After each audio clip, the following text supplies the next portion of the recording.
Hello everybody and welcome back. As always, I am Mateo311 and this is your channel for everything VR related. The MetaQuest Gaming Showcase has just concluded and I'm going to recap everything for you guys in under 10 minutes, ordering this video from what I consider to be the least to most exciting announcements. Overall, this was a really good show. There's something for everyone, but if you do want to speed along, there are of course links and timestamps down in the description. Now before we jump in, this video is brought to you by Kiwi Design, one of my favorite sites for VR accessories. They just released some brand new Quest 2 hand straps that'll give you that Valve Index feel and allow you to completely let go of the controllers. They also have plenty of other accessories like controller weights for those of you who work out in VR, cable management systems, and my favorite accessory, their super durable and extra comfy Quest 2 Elite strap. There are links down in the description, and don't forget to use discount code Mateo311 for 5% off and to help support this channel. Okay, so once again, ordering from least to most exciting, let's get this started off with the new Crystal Atrium environment. So in the personalization settings of your Quest, you could turn on this new environment, and who really cares? Whoop-de-doo,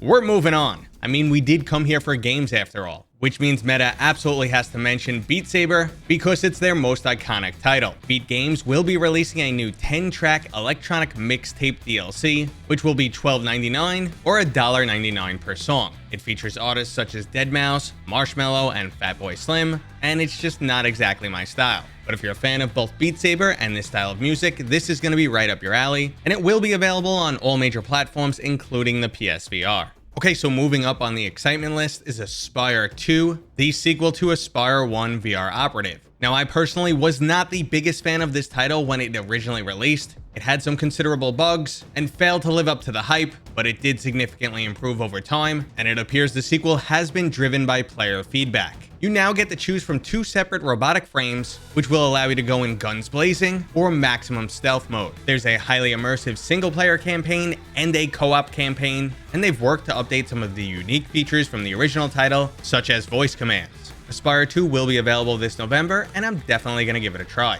While we're testing out sequels, we have Red Matter 2. Known for being one of the best-looking Quest titles, the sequel picks up exactly where the original left off. Red Matter 2 will introduce some new mechanics into this adventure series, so not only do you have to solve challenging puzzles, but you'll be jetpack platforming through new environments, hacking terminals, and even using a projectile weapon. Developers Vertical Robot are also promising some additional surprises along the way, and in other good news, we won't have to wait too long because this is scheduled to release sometime this summer. Now, if you just can't wait for a new game, Cities VR is right around the corner, planned to release on April 28th. This is a VR adaptation of Cities Skylines, which will have you designing neighborhoods, constructing buildings, directing traffic, all while handling the economics and emergency services of your city. Now, I've previously been playing another city building application, and I will say it is quite addictive, but Cities VR appears to be a more robust title, so I absolutely can't wait to get my hands on this. Now, our next title definitely has me intrigued because there is so much potential in sports simulation, and NFL Pro Era is a fully licensed virtual reality football title. Now, growing up, I wasn't exactly what you would call an athlete. I used to play a lot of street hockey, and then as I got older, I competed in martial arts. But besides that, I was not really a big sports ball game fan guy. But there's something about NFL Pro Era that I find oddly intriguing, and I really need to experience this title. It might be a dream come true for NFL fans and get a whole new group of people interested in VR, or it might be an utter failure. Either way, I can't wait to find out more this fall. But next up, we have something that's definitely my style, and that's the VR RPG Ruinsmagus.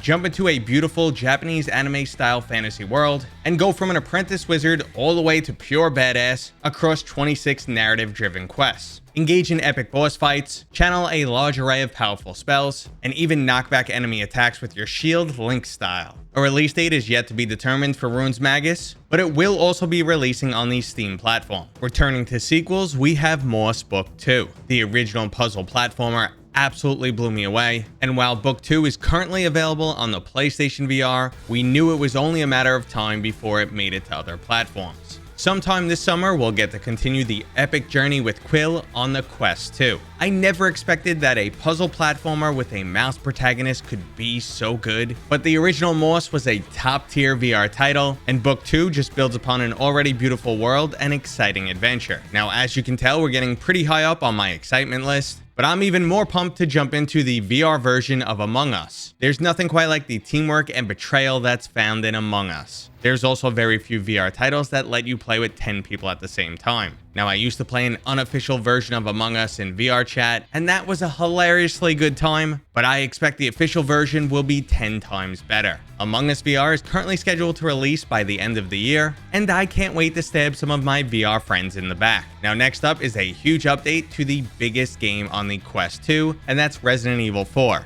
When this title originally released, everyone was asking, where is the Mercenaries DLC? Well, here it is. Rebuilt for VR, this game mode will have you killing as many enemies as possible in a set amount of time. They've also added an online leaderboard and 20 new challenges to test your skills. Completing these challenges will unlock some special modes like Big Head or Black and White Classic Horror Mode, and you can even bring these unlocks back into the main campaign. So if you're looking for a reason to jump back into Resident Evil 4, now you got one. Next up, the sequels continue with The Walking Dead Saints and Sinners Chapter 2 Retribution. Step back into the shoes of the tourist in a continuation of the Saints and Sinners storyline. Your actions from the original title will either come back to help or haunt you, and there'll be plenty more of that brutal combat the franchise is known for, and this time it includes a chainsaw. There's no official release date just yet, but it is planned for this year on both the Quest 2 and PC VR, with other platforms to be announced in the future. Okay, this is it, the title I am most excited for. It's in the thumbnail, you knew it was coming,